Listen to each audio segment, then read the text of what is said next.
तो पिछले वीडियो में हमने गॉस लॉ की शुरुआत की थी और जो बेसिक बाउंड्री के बारे में जाना था। उस लेक्चर में बहुत सारी इधर उधर की बातें भी हुई थी और अब हम लोग क्या करने वाले, कम्प्लीटली अपनी स्टडी की तरफ फोकस करेंगे और ज़्यादा से ज़्यादा हम क्या करेंगे, आपका सिलेबस को कवर किया जाएगा। और साथ ही साथ सबसे इम्पोर्टेंट देखिए, हम न्यूमेरिकल पॉइंट, मेरा तरीका यही है कि फर्स्ट ऑफ ऑल हम लोग थ्योरी करेंगे और थ्योरी करने के बाद जितने टाइप के क्वेश्चन आ सकते हैं, बन सकते हैं मेरे अनुसार, ठीक है, उन सारे टाइप को कवर किया जाएगा। और जैसे ही सारी थ्योरी खत्म हो जाएंगी तो ये सीरीज आपकी जैसे गॉस लॉ का प्लेलिस्ट बना रहेगा, उस प्लेलिस्ट में हम फिर से जब क्या करेंगे, जब फिर से गॉस लॉ की तरफ हम लोग आएंगे, एक बार पूरी फिजिक्स को कंप्लीट कर लिया जाएगा सारे को, तब जाकर के हम लोग आईआईटी से रिलेटेड जितने भी क्वेश्चन हैं, गॉस लॉ से रिलेटेड जितने क्वेश्चन पूछे गए हैं गॉस लॉ के प्लेलिस्ट में होंगे, लाइट के प्लेलिस्ट में होंगे, उसी तरह से सबके प्लेलिस्ट में सारी क्वेश्चन होंगी, उसका अच्छा एक्सप्लेनेशन होगा और उसके बाद उसके मोस्ट प्रोबेबल क्वेश्चन कैसे कैसे हो सकते हैं मेरे अनुसार, और उससे आपको बहुत कुछ सीखने को मिलेगी। ठीक है, पिछले वीडियो में हम लोग प्लेन एंगल के पास थे, तो प्लेन एंगल के लिए बस क्योंकि आप लोग पढ़े हो तो इस पे हमने ज्यादा ध्यान नहीं दी, बस आपको पता है कि यह थी चाप की लंबाई। तो किसी भी आर्क के द्वारा या कह सकते हो चाप के द्वारा किसी बिंदु पर जो कोण बनता है उसका वैल्यू का फॉर्मूला आया था कि थीटा इक्वल्स टू L/R। और यहाँ पे देखिए आपकी लेंथ है तो लेंथ की यूनिट मीटर और इस रेडियस मतलब अभी तो एक प्रकार की लेंथ है तो इसकी भी यूनिट मीटर, ये दोनों कैंसिल। तो हम बोल सकते हैं कि इसको हम रेडियन में तो मेजर करते हैं, ठीक है, रेडियन में लिखते हैं, बट यह यूनिट लेस है, इसकी कोई यूनिट नहीं होती है। ओके, तो बहुत सारे ऑब्जेक्टिव तो बन सकते हैं यहीं से कि कुछ ऐसा दिया रहेगा ना कि जैसे एल का वैल्यू कह सकते हो फ्रैक्शन में दशमलव में दिया हो, आर का वैल्यू भी दशमलव में दिया होगा और कहे कि व्हाट इज थीटा। अब थीटा करते तो ऐसा नहीं करना है कि तुरंत जाकर के अब थीटा निकालना शुरू करेंगे फिर उसको रेडियन में बदलेंगे, तुरंत पहले ऑप्शन जाके चेक कर लीजिएगा। यही थोड़ा फायदा होता है कि जो क्वांटिटी जिसकी डायमेंशन नहीं होती है उसमें फायदा मुझे यही होता है कि उसका कुछ ऐसे ऑप्शंस होंगे, जैसे देखिए फर्स्ट ऑप्शन में होगा, मान लेते हैं कि पाई, रेडियन, कुछ दिया रहेगा, मान लेते हैं कि मीटर, सेंटीमीटर, समथिंग, किसी में दिया रहेगा पाई/3 और यहाँ पे नन ऑफ दीज और यहाँ पे कोई ना कोई यूनिट दिया रहेगा, कुछ इस तरह के यूनिट दिए होंगे, जैसे डिग्री 120 डिग्री समथिंग समथिंग, और यहाँ पे कुछ न कुछ यूनिट लगा होगा। तो आपको क्या करना है कि जिस ऑप्शन के पास यूनिट नहीं होगी तो विदाउट कैलकुलेशन आप उसे टिक कर सकते हो। कॉम्पिटिटिव एग्जाम इस तरह से निकलते हैं, छोटे छोटे और अच्छे कॉम्पिटिटिव एग्जाम, और कर सकते हो आईआईटी वाले क्वेश्चन में इन सारी चीजों का यूज हो जाता है, इसीलिए छोटी चीज है बट इन सारी चीजों को थोड़ा ध्यान कर लेना है, एक ब्रीफ इंट्रोडक्शन ले लेना। ओके, तो इसके पास कोई यूनिट नहीं होती है और इसको हम मेजर करते हैं रेडियन में। अब देखो जरा, अब एक नई क्वांटिटी जो आपको पहली बार सुनने को मिलेगा, 12th वाले जो भी बच्चे होंगे, क्योंकि और नई है तो यहाँ भी फिर हम क्या करेंगे, थोड़ा स्लो रहेंगे। और देखो फर्स्ट हमने पढ़ा एरिया वेक्टर, या कह सकते हो कि वहां से हमने 2-3 चीजें सीखी थी, ओपन सरफेस, क्लोज सरफेस का कॉन्सेप्ट। उसके बाद हमने अब सीखा प्लेन एंगल। अब हम पढ़ने जा रहे हैं सॉलिड एंगल।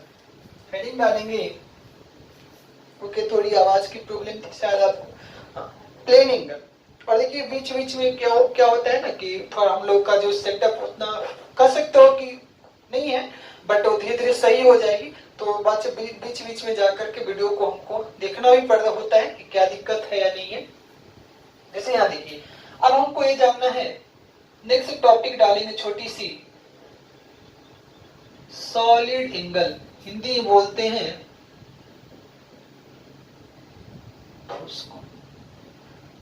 अब देखिए सॉलिड एंगल को कैसे क्या बोलते हैं, कैसे मेजर करते हैं। तो देखिए ठोस कोण होता क्या, सबसे पहले तो ये जानेंगे what is solid angle.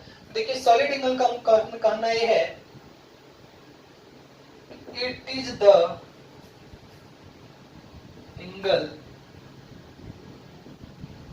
Made by a surface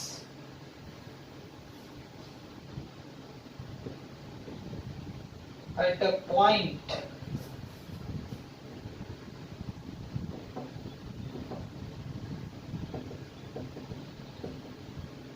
which is equidistant from its all, ऐसा कर सकते हो, circumferential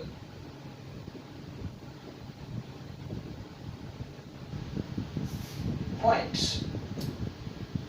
मतलब देखिए, जो प्लेन एंगल था वह किसी चाप के द्वारा बनाया जाता है, बट सॉलिड एंगल होता है किसी भी सरफेस के द्वारा किसी एक बिंदु पर बना कोण जो कि उसके बाहर वाले जितने पॉइंट है, या कह सकते हैं उसकी परिधि पर या सरकमफेरेंस पर जितने पॉइंट है उसके द्वारा किसी एक ऐसे पॉइंट जिसकी सारी की दूरी आपस में समान होगी उसके बीच जो कोण बनाया जाता है, that is called as a solid कोण। और उसे यहाँ पर हम थोड़ा हिंदी में भी लिख देते हैं कि ठोस कोण कहते हैं किसको है। तो किसी भी पृष्ठ सतह के द्वारा, और देखिए ऑफलाइन क्लासेस में आपकी इंग्लिश वाली बैचेस में कंप्लीटली इंग्लिश और हिंदी में कंप्लीटली हिंदी होती है, बट यहाँ पर बाइलिंगुअल कर रहे हैं ताकि आपको भी जल्दी से मतलब कह सकते अधिक से अधिक हम कवर भी कर पाए, बिकॉज एक ही टाइम में दोनों लेक्चर बनाना होता है। देखिए किसी पृष्ठ सतह के द्वारा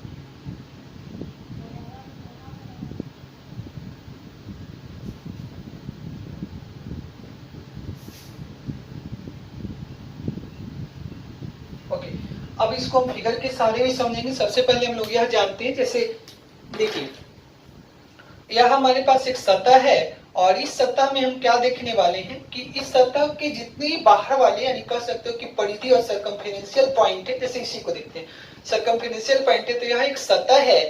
इस सतह के द्वारा मानते हैं कि यहाँ एक पॉइंट है, तो देखो इस जो इसका सरकमफेरेंशियल परिधि का पॉइंट है, यहाँ से पॉइंट लेंगे, यहाँ से पॉइंट लेंगे, यहाँ से पॉइंट लेंगे और इधर से पॉइंट लेंगे, मतलब कुछ इस तरह से बनेगा वो। और मानते हैं कि यही सतह है अंदर वाला, तो कुछ इस तरह से देखिए इसके सरकमफेरेंशियल पॉइंट से मतलब परिधि का जो बिंदु है वहां से क्या खींचा जा रहा है, एक लाइन खींचा जा रहा है। और मानते हैं कि ये प्लेट है, ये प्लेट है, तो देखिए इस प्लेट को जरा सा देखिएगा, मेरे फिंगर्स को देखिएगा कि ये जो प्लेट है, इस प्लेट के द्वारा हम चाहते हैं कि यहाँ जो पॉइंट है तो एक लाइन यहाँ लेंगे, इससे मिलाएंगे, नीचे वाले से मिलाएंगे, लेफ्ट राइट, इसी तरह से सारे पॉइंट को जब मिलाओगे तो कुछ इस तरह का शेप बनेगा। और इसके बीच में जो एंगल बनाया जाता है that is called as a solid angle, ठोस कोण। अब जैसे इसको फिगर के सहारे समझते हैं,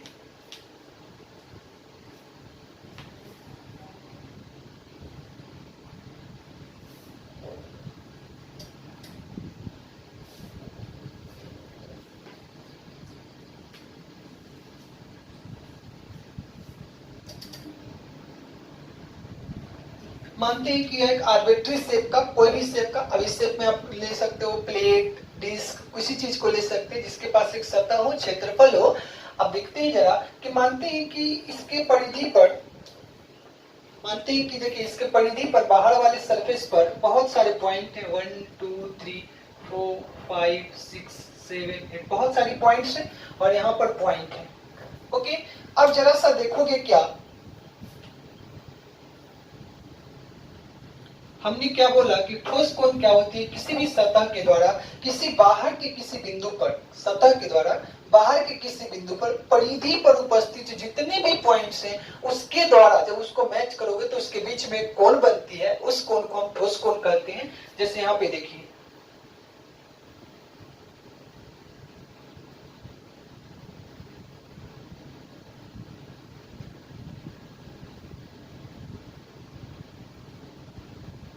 यानी कि क्या हो रहा होगा कि जैसे ही यह प्लेट है तो इस प्लेट की परिधि पर जितने भी पॉइंट्स हैं तो वहां से जैसे ही आप सारे पॉइंट को इस पॉइंट से मैच कर दोगे तो देखोगे क्या कि इसके बीच में कोण बन जाती है, ठीक है। और इसी कोण का नाम होता है ठोस कोण और उसको बोला जाता है solid angle, that is called as solid angle. अब देखिए, अब हमने क्या देखा कि किसी भी सतह के द्वारा उसके परिधि पर जितने भी बिंदु होते हैं उसको किसी भी एक बिंदु से मिला देंगे जो कि सभी एक समान दूरी पर होती है, ये सारी ये लाइंस एक सर्टेन डिस्टेंस पे होती है, तब उनके बीच जो एक कोण बनता है उसी को बोला जाता है ठोस कोण। ठोस कोण हमेशा एक पृष्ठ के द्वारा बनेगा और समतल कोण था किसी भी चाप के द्वारा बनता था। अच्छा, अब इसमें और फिगर लेते हैं थोड़ा सा समझने के लिए कि ठीक है, ठोस कोण जैसे मानते हैं कि ही प्लेट थी, यह प्लेट है, सॉलिड प्लेट है, ठोस प्लेट है। अब देखिए इसकी परिधि पर जितने भी पॉइंट्स है तो यहां से इसको मैच कर देंगे। अब क्या देखोगे कि जैसे ही इसे मैच करोगे तो इसके बीच में क्या बन जाएगा, एक एंगल बन जाएगा, कोण बन जाएगा, और इसी कोण को बोलते हैं सॉलिड एंगल। कैसा भी सतह हो सकता है, बस वो कैसे होनी चाहिए, यानी कि आर्बिट्री शेप का ले तो मतलब कोई शेप का लोगे तो उसकी परिधि से जितने भी पॉइंट है, जो बाहर की पॉइंट ले तो उससे आपको मैच कर देंगे। मैच करने के बाद आपको यह महसूस हो जाएगी कि उसके बीच में कोण बन रहा है, और उसी कोण का नाम होता है सॉलिड कोण। जैसे उसे समझने के लिए हम एक रुकिए, आपको एक सेकेंड, आपको एक चीज, एक पेज के सहारे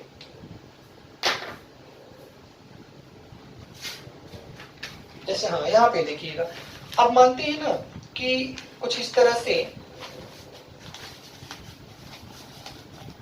आप यहाँ पे देख सकते हो, मानते हैं कि यही सरफेस होती, यही सतह होती, इसके सामने एक छोटी सी सतह होती, जैसे यहां से देख सकते हो एक छोटी सी सतह होती इसके सामने, तो आपसे पूछा जाता कि ये जो सतह है इसके द्वारा यहाँ जो बिंदु है वहां पर बताइए ठोस कोण कितना होगा। तो आपको करना क्या होता है, आपको करना है कि ये जो सतह है, सतह के बाहर यानी परिधि वाले जितने भी पॉइंट है वहां से उस बिंदु को मैच कर देंगे, और जैसे ही उस बिंदु को मैच कर दीजिएगा तो आप देखो इसके अंदर एक कोण बन रही है अंदर में, और इसी को बोला जाता है ठोस कोण, सॉलिड एंगल। ओके, अब देखते हैं कि सॉलिड एंगल को कैसे रिप्रेजेंट करते हैं, सॉलिड एंगल को किसमें मेजर किया जाता है।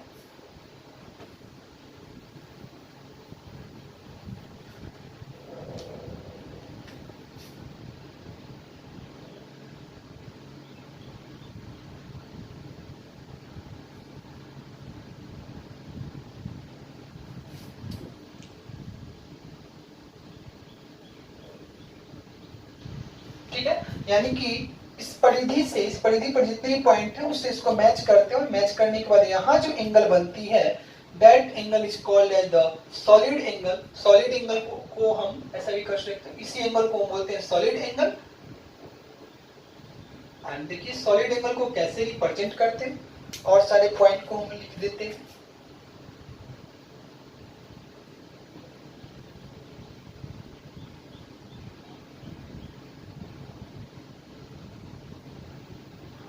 अब देखिए फर्स्ट पॉइंट सॉलिड एंगल, या बोल सकते हो ठोस कोण। तो solid angle is represented by ohm. किस लेटर से रिप्रेजेंट करते हैं, ओम से, यानी कि ठोस कोण को ओम लेटर से रिप्रेजेंट किया जाता है। अच्छा, अब इसको डिफाइन कैसे करते हैं, मान लेते हैं कि कहीं पर हमको किसी भी पृष्ठ सतह के द्वारा ठोस कोण पता करना है, तो उसका वैल्यू कैसे निकाला जाता है। तो देखिए ठोस कोण ए हो गया, तो ठोस कोण का फॉर्मूला होता है delta S by are square,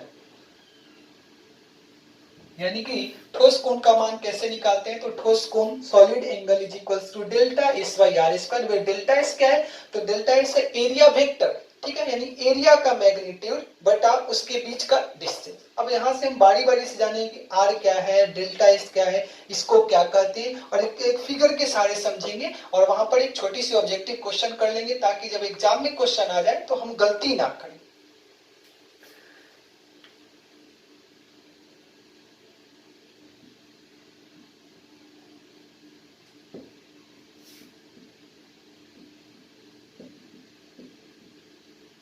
solid angle, अब देखिए इसकी हिंदी क्या है, ठोस कोण, इसका क्षेत्रफल, इसको त्रिज्या बोलते हैं। अच्छा, अब देखो थोड़ा सा रिप्रेजेंट कर लेते हैं, किसको कैसे फिगर में रिप्रेजेंट करेंगे।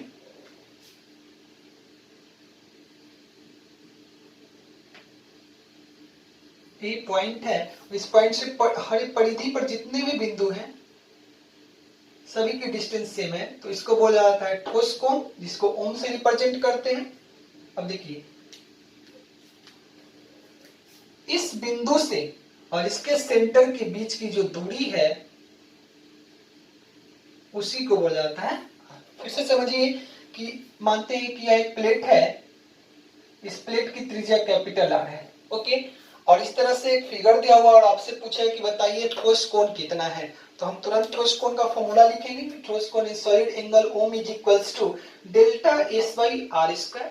अब देखिए डेल्टा एस मतलब इस पृष्ठ का एरिया, तो एरिया कितना हो गया पाई इंटू कैपिटल आर का होल स्क्वायर, और नीचे क्या हो जाएगा आर, और आर कहां से कहां होता है, तो जो भी आपका प्लेट है, जो भी आपका सरफेस है, उसके सेंटर से उस पॉइंट के बीच की दूरी, तो उसके पॉइंट के बीच की दूरी नीचे लिखेंगे आर स्क्वायर, और यही आपको क्या दे देगा सॉलिड एंगल। अब इसमें कुछ अच्छे अच्छे नोटेबल पॉइंट है, अगर वो आप ध्यान नहीं दोगे तो आप सिंपल सिंपल कर लोगे, बट कुछ अच्छे क्वेश्चंस आ जाएंगे तो गलतियां होंगी।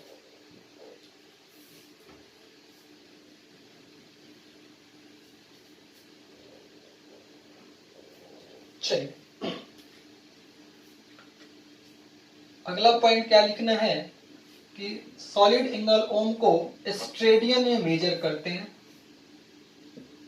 इसे मेजर किया जाता है स्ट्रेडियन। सॉलिड एंगल का जो फॉर्मूला निकल के आया वह आया delta S by are square. अब देखिए यह है क्षेत्रफल, तो क्षेत्रफल में भी मीटर स्क्वायर यूनिट होगा, और यह लंबाई देखिए रेडियस मतलब त्रिज्या, कुछ लंबाई होगी, त्रिज्या जैसे सेंटीमीटर में हो मीटर में हो, तो नीचे ही मीटर का स्क्वायर ऊपर ही मीटर का स्क्वायर, तो यह भी डायमेंशन लेस है, इसकी कोई डायमेंशन नहीं होगी, कोई बीमा नहीं होगी।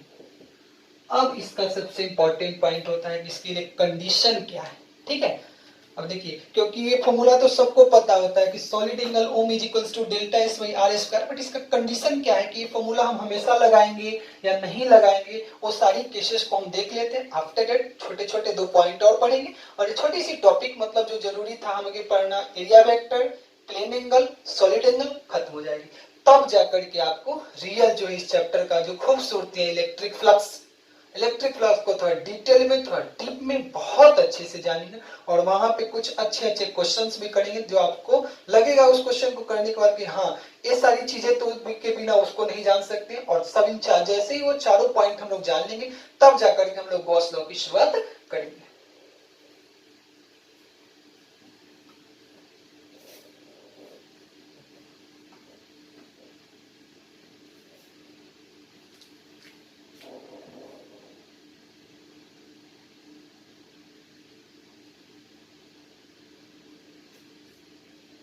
सबसे फर्स्ट पॉइंट जो ध्यान देना है उस पॉइंट पे देखिए जरा, कौन कौन से पॉइंट आपको ध्यान देनी चाहिए। सबसे पहले मानते हैं कि क्वेश्चन कुछ इस तरह से आया,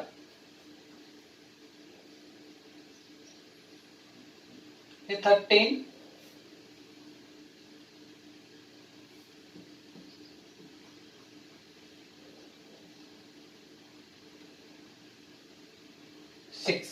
ओके, और आपसे पूछा कि what is the solid angle. अब देखिए सॉलिड एंगल निकालते समय क्या करना है, solid angle is equals to delta S by are square, और कभी भी हड़बड़ में, क्योंकि देखो बोर्ड में बस इसी तरह के क्वेश्चन आ जाते हैं, बोर्ड में यह 10 दिया है, यह 10 दिया है, बच्चे हड़बड़ में क्या करते हैं कि एरिया, तो वृत्त का क्षेत्रफल पाई आर स्क्वायर, और रेडियस, तो रेडियस में तुरंत वो क्या देखते हैं कि 10 ले लेते हैं, और आंसर कुछ न कुछ ऑप्शन से मैच कर जाएगा, बट गलती हो गई यहाँ पे। आपको क्या ध्यान देना है कि हमेशा जो डिस्टेंस लेते हैं इसके सेंटर से इस वाले पॉइंट के बीच का डिस्टेंस, यानी कि ए वाली दूरी हमें नहीं लेनी है, हमें ए वाली दूरी लेनी। अगर यह दूरी लेकर बनाते हो तो आंसर गलत है। अब हमको सोचना है कि यह 10 है या 6 है, तो यह कितना हो जाएगा 8, कैसे, तो याद होगा 3 4 5, तो 6 8 और 10, तो देखिए 6 है, सॉरी 6 है, 6 है, 10 है, तो बचा क्या 8, यानी ट्रिपलेट है, तो हमें मालूम हो चुका है कि ये वाली दूरी कितनी है 8 है, तो यहाँ पे हम क्या लिखेंगे पाई इंटू 6 का होल स्क्वायर बाई 8 का होल स्क्वायर, और यहाँ से आपको क्या मिल जाएगा सॉलिड एंगल। तो ये छोटी सी पॉइंट ध्यान देनी है कि कभी भी ए वाली डिस्टेंस लेनी है, ए वाली डिस्टेंस नहीं लेनी है। हाँ कभी कभी कुछ क्वेश्चंस ऐसे आ जाते हैं जिस क्वेश्चन में आपको क्या होगा, यह क्षेत्रफल बहुत ही छोटा होगा, जब क्षेत्रफल बहुत छोटा हो जाएगा, देखिए इतना छोटा है, तो देखने में क्या होगा कि यह जो दूरी है, यह जो दूरी है, सारी दूरी आपस में ऑलमोस्ट इक्वल हो जाएगी। फिर से समझिए, क्षेत्रफल बड़ा होगा तो ये दूरी अलग अलग होगी, और क्षेत्रफल बहुत ही छोटा हो जाएगा, यानी यह जो प्लेट है, प्लेट का एरिया बहुत ही कम हो जाएगा, तो ये तीनों रेडियस या कह सकते हैं यह दूरी, यह दूरी, यह दूरी सेम हो जाएगी, और जैसे ही तीनों सेम हो जाएगी तब आप इसे रखोगे तो भी आंसर चलाएगा। बट रिमेंबर ऑलवेज कि जो रेडियस होती है वह कहां से कहां होती है, तो जो आउटर पॉइंट है और जो सरफेस एरिया उसके सेंटर के बीच की दूरी लेते हैं। अब चलते हैं नेक्स्ट पॉइंट, इसका कंडीशन क्या है कि ये जो फॉर्मूला है solid angle Om is equal to delta S by are square, वो कब लगाते हैं, ऐसे नहीं है कि कोई भी फिगर देखे और लगा दिए, पहले उसका कंडीशन जानते हैं कि सॉलिड एंगल निकालने के लिए delta S by are square कब लेते हैं।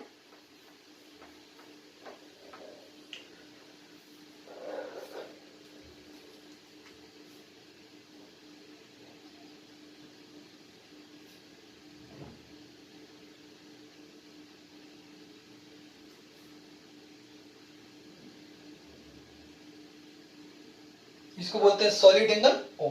अब देखिए यही आपकी प्लेट थी। तो सबसे पहले देखो, अगर हम आपसे पूछें कि एरिया वेक्टर क्षेत्रफल सदिश की दिशा बताइए, तो आप क्या जानते हो कि क्षेत्रफल सदिश की दिशा क्षेत्रफल पर लंबवत होती है, परपेंडिकुलर होती है, नॉर्मल होती है। अब सबसे पहले यहाँ देखो, एक ऐसी क्षेत्रफल है, ओपन सरफेस है, तो अंदर भी हो सकती है और बाहर भी हो सकती है। तो जनरली हम क्या देख करते हैं कि देखिए, मानते हैं कि एरिया वेक्टर का direction perpendicular to the surface है, तो यह हो गया डेल्टा एस।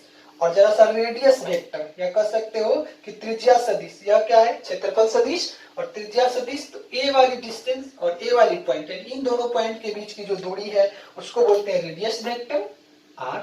और इसकी डायरेक्शन इस वाले पॉइंट से इस वाले पॉइंट की तरफ लेते हैं, तो देखिए इसका डायरेक्शन। अब आप क्या देख सकते हो कि डेल्टा एस का डायरेक्शन भी इधर है, रेडियस वेक्टर का भी डायरेक्शन इधर है, यानी कि प्लेट के परपेंडिकुलर यह भी है, प्लेट के परपेंडिकुलर यह भी है। मतलब यदि दोनों वेक्टर, जैसे यहाँ पे देखिए ए हो गई क्षेत्रफल सदिश की दिशा, तो क्षेत्रफल सदिश area vector perpendicular to the plate. और अंदर वाली लाइन फिर से देखिए, यह किसकी डायरेक्शन है, रेडियस वेक्टर। तो रेडियस वेक्टर भी इस पे परपेंडिकुलर है और एरिया वेक्टर भी इस पे परपेंडिकुलर है। इसका मतलब यह हुआ कि दोनों एक दूसरे के पैरेलल है, यानी समानांतर है। तो यहाँ से हमें कंडीशन क्या पता चलती है कि ये जो फॉर्मूला लगाते हैं solid angle Om is equals to delta S by are square, वह लगाते समय हमेशा ध्यान देंगे क्या कि कंडीशन क्या ध्यान देनी है। कंडीशन यह होती है कि direction of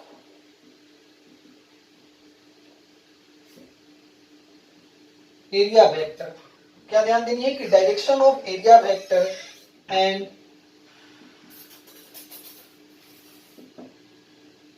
radius vector should parallel. मतलब इसको क्या लिख देंगे, इसको हिंदी में भी लिख देते हैं, इसकी दिशा एक दूसरे के समानांतर हो। तो यहाँ कंडीशन हमने देखा क्या है, कंडीशन यह है कि क्षेत्रफल सदिश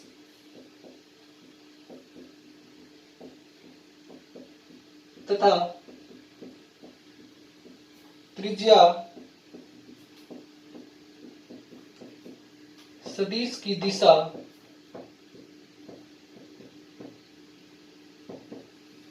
समांतर होनी चाहिए। ऐसा हम क्यों बोल रहे हैं, ये जरा सा देखते हैं कि मान लेते हैं कि देखिए कुछ अगले फिगर में कुछ इस तरह के कंडीशन चले आएंगे।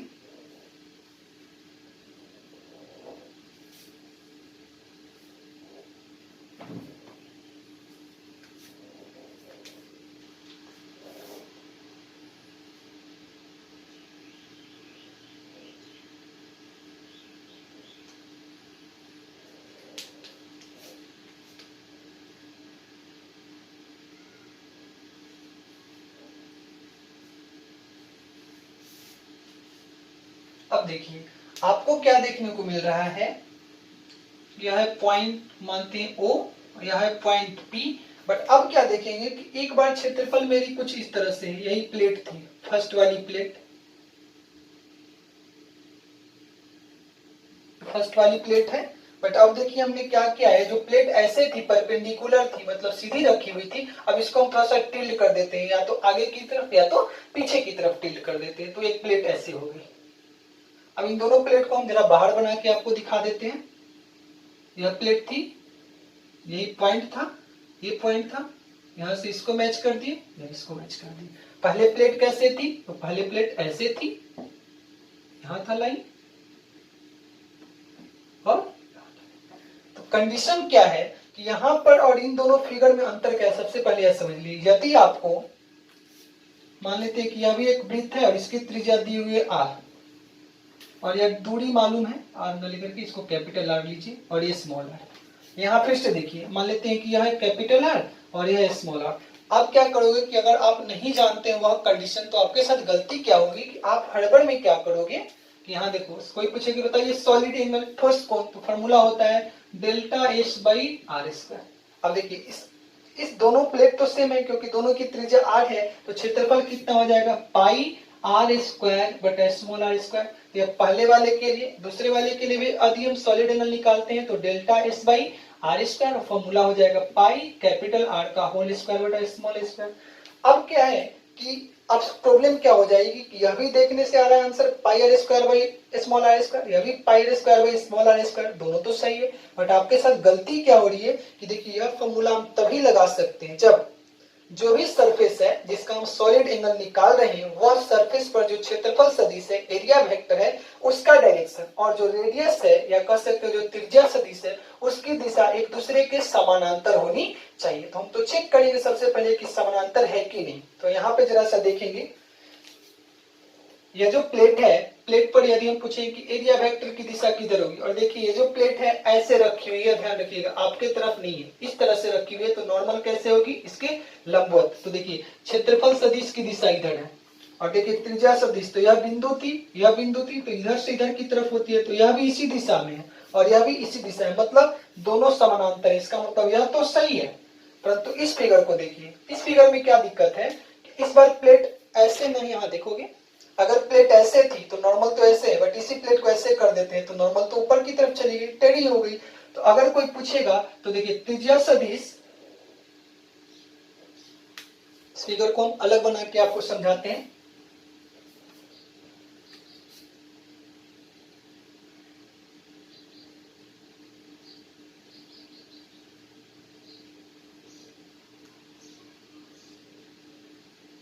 यह त्रिज्या सदिश की दिशा और इस बार प्लेट टेढ़ी कर दी गई है। तो जैसे ही प्लेट आप टेढ़ी कर देते हो और यही पॉइंट था और यही बीच का एंगल क्या है, सॉलिड एंगल ठोस कोण।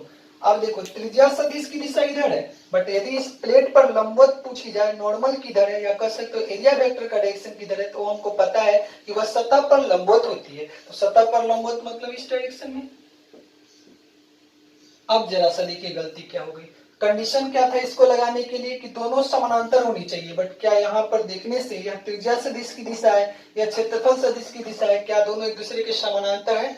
नहीं है। तो जब दोनों एक दूसरे के समानांतर नहीं होती है तब हम यह फॉर्मूला नहीं लगा सकते। तब आएगा क्या लगाएंगे, तो देखिए क्या लगाएंगे, तो हम क्या करते हैं, ये जो क्षेत्रफल है हमारे पास उसका कंपोनेंट तोड़ लेते हैं।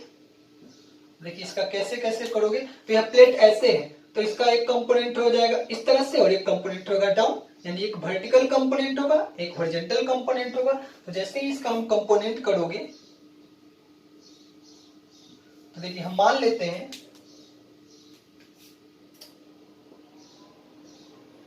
यह एंगल थीटा है। क्या मान लिया गया, यह एंगल थीटा। अब देखो तो यही क्षेत्रफल सदिश है क्या, तो जरा सा हम क्या करेंगे, क्षेत्रफल सदिश है ऐसे, यह एंगल है थीटा और यह है डेल्टा एस, यह है रेडियस वेक्टर। तो देखिए कंपोनेंट क्या आ जाएगा, एक कंपोनेंट आएगा इस डायरेक्शन में डेल्टा एस साइन थीटा और एक कंपोनेंट आएगा इस डायरेक्शन में that is equals to delta S cos theta. यानी कि हमने क्या देखा कि जो हमारी क्षेत्रफल सदिश, हमारी प्लेट ऐसे थी तो क्षेत्रफल सदिश था ऐसे, तो इसका एक कंपोनेंट आया कॉस के साथ ऊपर की तरफ और एक आया साइन के साथ। देखिए आपको क्या है ना, आपके क्वेश्चंस में फिगर अगर ऐसे है तो बस ये ध्यान देना है आपको कि हमको वह कंपोनेंट लेना है क्षेत्रफल सदिश का जो कि इसके क्या होगी, समानांतर होगी। अगर इसके समानांतर है तो कंडीशन चलेगी, अगर समानांतर नहीं है तो नहीं चलेगी। यहाँ पे ऐसा करो, एक सेकेंड, ये वाली एंगल थीटा ना लेकर के यह एंगल थीटा लेके चलिए, ओके।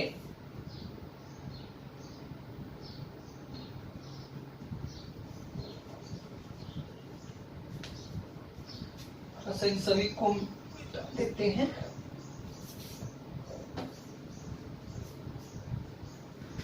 ये प्लेट थी, यह पॉइंट था, यह है रेडियस वेक्टर, यह है डेल्टा एस यानी कि सरफेस एरिया वेक्टर और इसके बीच का एंगल मान लेते हैं कि थीटा है। अब देखो आपसे पूछा गया है कि व्हाट इज सॉलिड एंगल, तो सॉलिड एंगल का तो फॉर्मूला होता है delta S by are square. अब इसके लिए कंडीशन क्या था कि डेल्टा एस यानी क्षेत्रफल सदिश की दिशा और त्रिज्या सदिश की दिशा एक दूसरे के समानांतर होनी चाहिए। और यहाँ पर आप क्या देख रहे हो, त्रिज्या सदिश और क्षेत्रफल सदिश के बीच कुछ कोण है, मतलब दोनों एक दूसरे के समानांतर नहीं है। तो हम क्या करेंगे, जो हमारी क्षेत्रफल सदिश है उसका कंपोनेंट लेंगे। एक कंपोनेंट ऐसा होगा जो रेडियस या कह सकते हो त्रिज्या सदिश के समानांतर होगी, और एक कंपोनेंट इसके लंबवत होगी। जैसे इस पॉइंट को देखिएगा, त्रिज्या सदिश है ऐसे और क्षेत्रफल सदिश है ऐसे, और बीच का एंगल मान लेते हैं थीटा। तो देखो, तो अगर मैं पूछूंगा कि क्षेत्रफल सदिश के कंपोनेंट बताइए, तो एक कंपोनेंट इधर आएगा डेल्टा एस cos थीटा, और एक कंपोनेंट इधर आएगा that is equals to delta S sin theta. यानी दोनों कंपोनेंट मालूम। अब फॉर्मूले पे आइए, solid angle Om is equals to delta S by are square. R तो सही है, दोनों के केंद्र के बीच की दूरी, दोनों पॉइंट के बीच की दूरी। बट यह कौन सा लेना है आपको, यह वह वाली मतलब एरिया वेक्टर क्षेत्रफल सदिश लेनी है जो त्रिज्या के समानांतर है। तो समानांतर कौन है, कॉस वाली कंपोनेंट। तो ये आ गई delta S cos theta by are square. This is important formula. हमेशा आप क्या करोगे, कभी भी हमेशा ए फॉर्मूला नहीं याद करके इसे याद रखिए कि solid angle Om is equals to delta S cos theta by are square, where theta is the angle between the area vector and the radius vector. Area vector और रेडियस वेक्टर मतलब क्षेत्रफल सदिश और त्रिज्या सदिश के बीच का कोण है। यहाँ क्षेत्रफल सदिश ए वाली है मतलब क्षेत्रफल पर लंबवत, और त्रिज्या सदिश त्रिज्या पर मतलब त्रिज्या सदिश का एंगल किधर होगा, तो पॉइंट से, आउटर पॉइंट से उस क्षेत्रफल के मिड वाले पॉइंट को मिलाने वाली जो रेखा होगी उसकी दिशा की तरफ, और इन दोनों के बीच का कोण लेते हैं। अब इस पे हम छोटे छोटे एक दो ऑब्जेक्टिव कर लेते हैं ताकि आपको समझ आ जाए कि ठीक है हमको कैसे निकालना है। और ऑलवेज आपको यह फॉर्मूला याद रखनी है।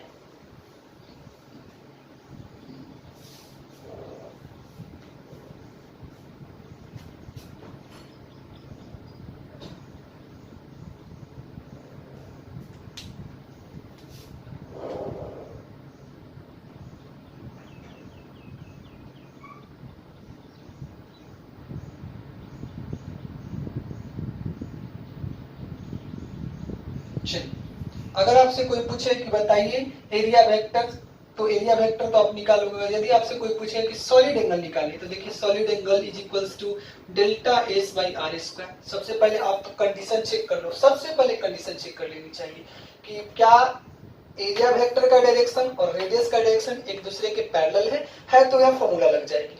अदरवाइज वह फॉर्मूला, तो हम क्यों ऐसा न करें कि हम इसी फॉर्मूला को बार बार लगाएं। तो हम डायरेक्ट फॉर्मूला लिखेंगे delta S cos theta by are square, यानी ऑलवेज यही फॉर्मूला लिखना है।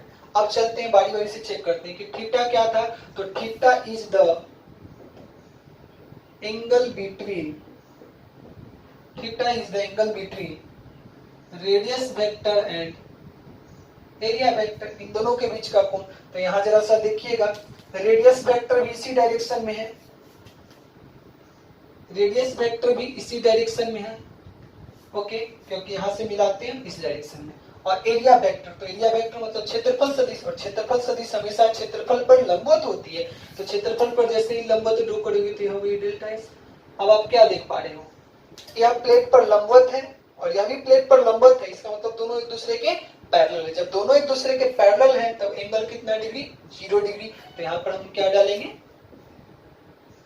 cos 0, और cos 0 का वैल्यू 1, यानी यही फॉर्मूला बदल जाती है कि solid angle is equals to delta S cos theta by are square is equals to delta S by are square में, यानी कब, तो जब क्या होती है radius vector as well as the area vector are parallel to each other. अब यहाँ पे आंसर कितना हो जाएगा,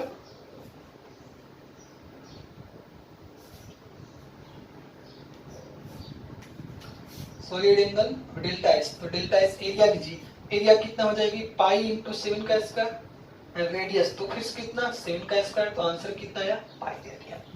तो पाई, अब देखो हड़बड़ में जैसे हमने अभी बोल दिया रेडियन, रेडियन नहीं, सॉलिड एंगल का यूनिट होता है स्टेडियन, इसे मेजर करते हैं स्टेडियन मेजर कर सकते हैं। यह कैसी होती है, यूनिट लेस होती है, डायमेंशन लेस होती है। अब चलते हैं आगे,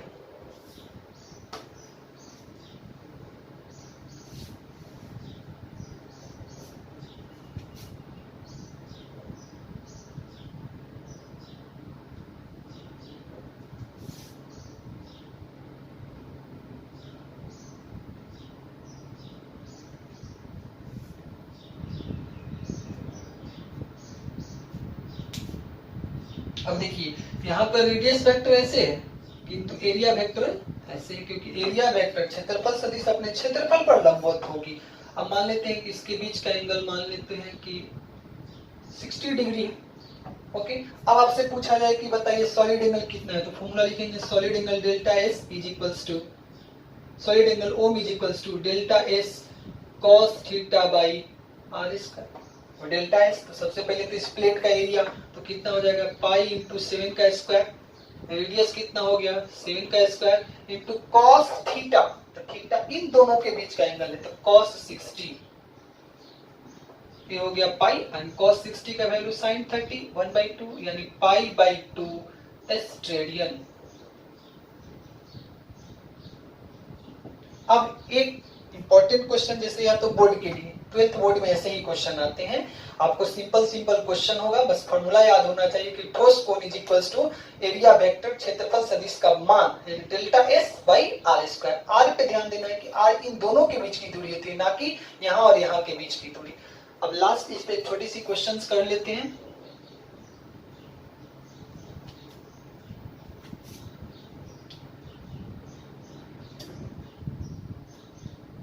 जैसे क्वेश्चन कुछ इस तरह से चला आया आपके एग्जाम में, इस तरह से क्वेश्चन चला आया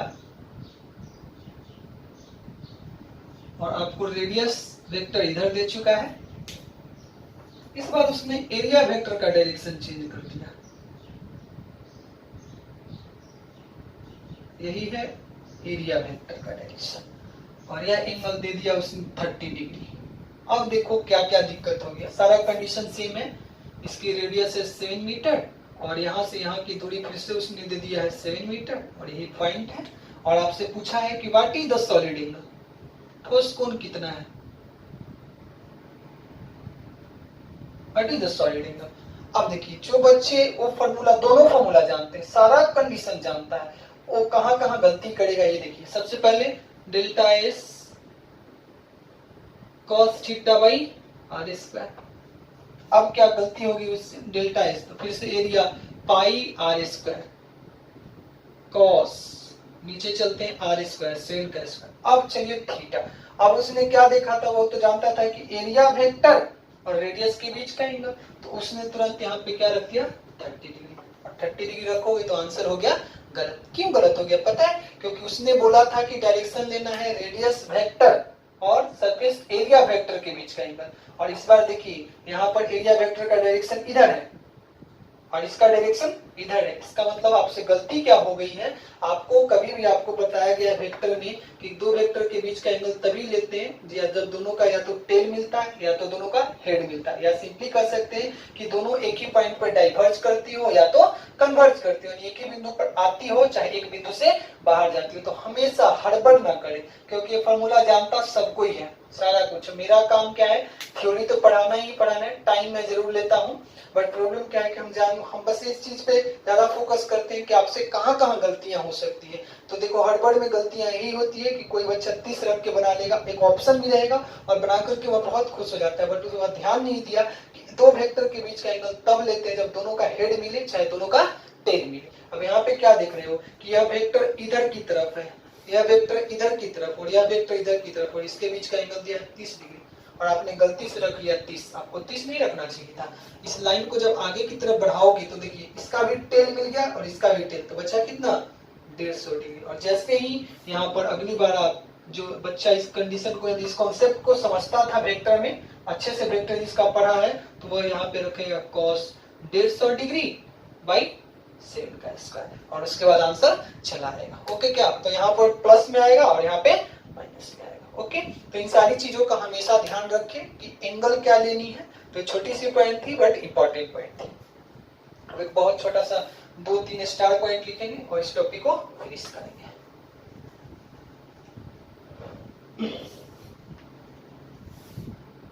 चलिए ये फर्स्ट स्टार पॉइंट लिखिएगा,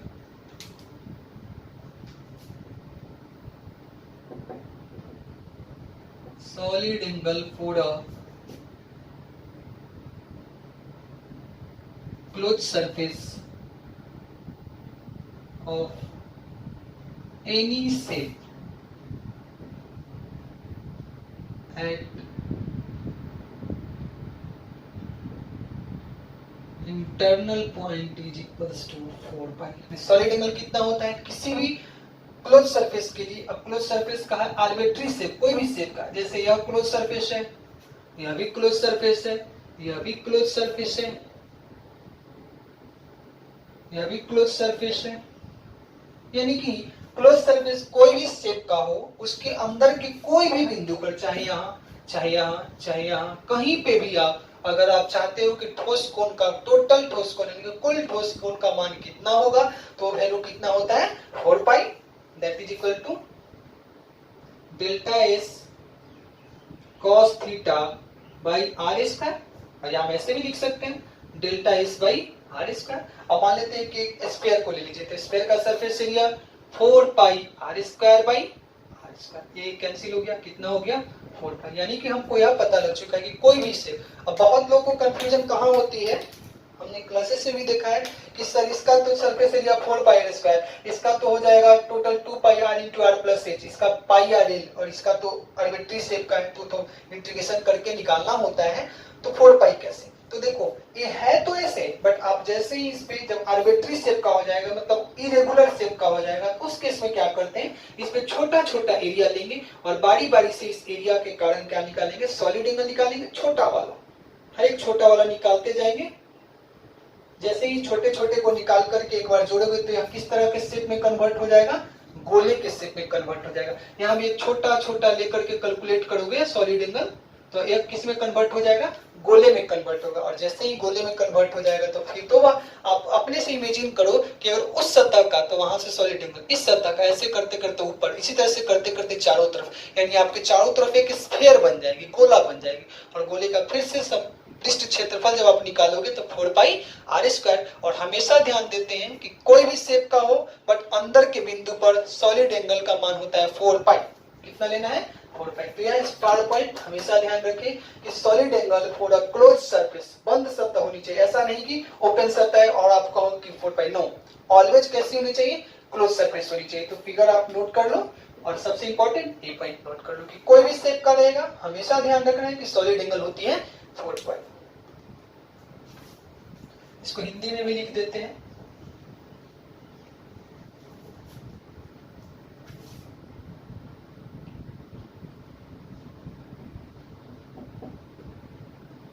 किसी भी बंद सतह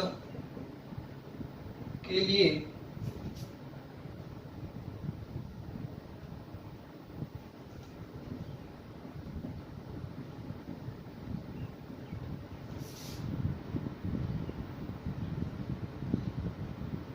अंदर में कोई बिंदु पर